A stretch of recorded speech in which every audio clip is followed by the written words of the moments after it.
It is not uncommon for the community to have mixed opinions on new units, but I don't think I've ever seen people be so 50-50 about a new unit. Why in the world would a Kid Goku unit ever be so controversial? Well, I've decided to just put together the main points of why some people think this unit is the best TUR and some people think he might suck. First of all, we're going to go over some of the cons. I don't usually do my videos like this, but I think I'm going to try something new here and just go through my bullet points.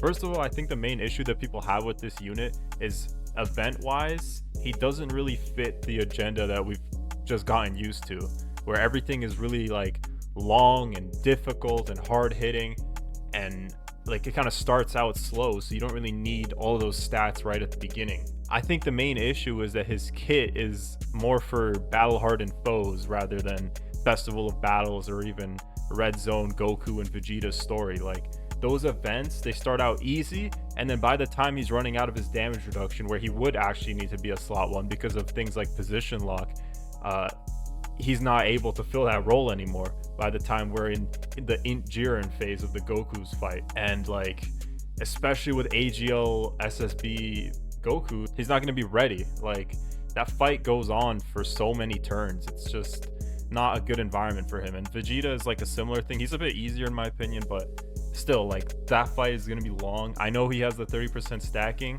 but I don't know. It just doesn't seem like enough stacking for most people.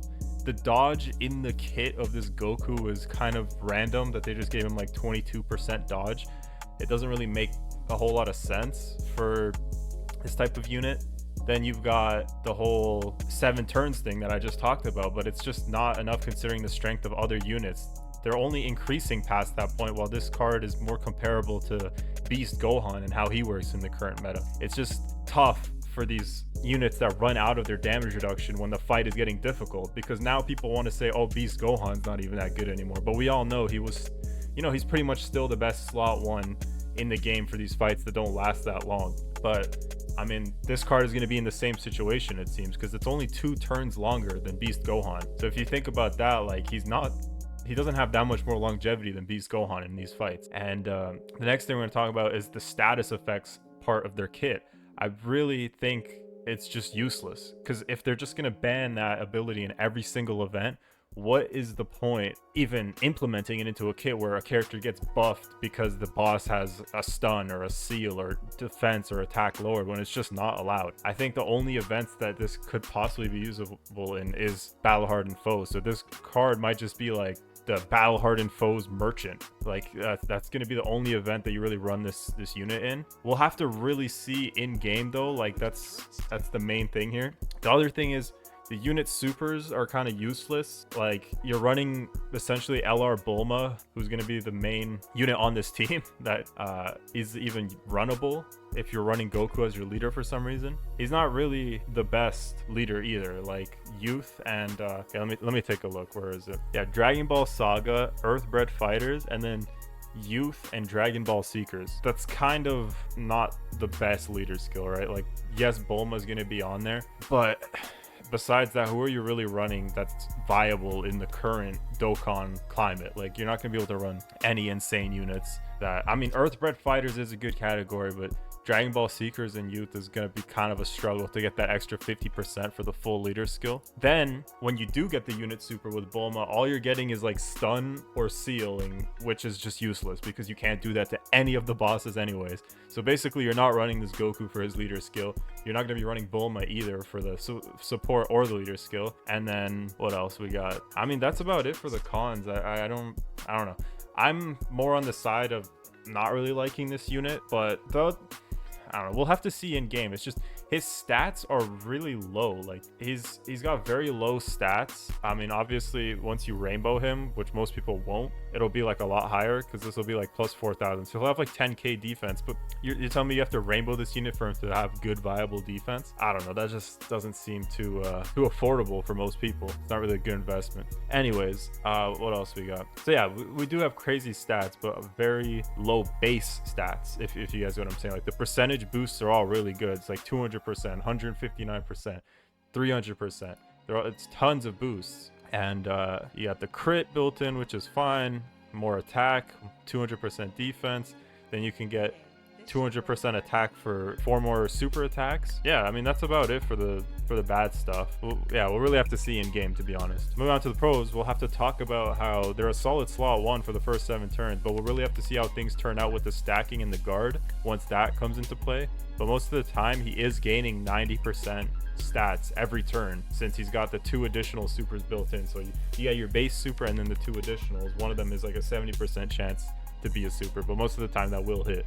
So you're getting 90% attack and defense every turn, which is pretty good. Like, plus if you have any additional supers built into that, or however you design your hidden potential for him, he could even get a 4th super. Well, that leads into my next point. He's got a pretty good kit for what he needs. He needs 7 super attacks. He's gonna get that in roughly 3 turns, 2 if you're really lucky, because he can do 3 plus an extra additional. The only thing that's not my favorite is the links, but the thing is, he does have a really good partner with Chi-Chi. Chi-Chi is like the perfect, well, not perfect link partner, but like they share most links and they support each other really well. Chi-Chi's good. Not the best unit, but good for Goku. I don't really understand why she only has 50% dodge when she doesn't have any of the damage reduction stuff that Goku has, so it's kind of risky to run her in most things. We'll have to see how her stats add up, because she can get attack and defense and chance of crit for every super attack performed up to 100%.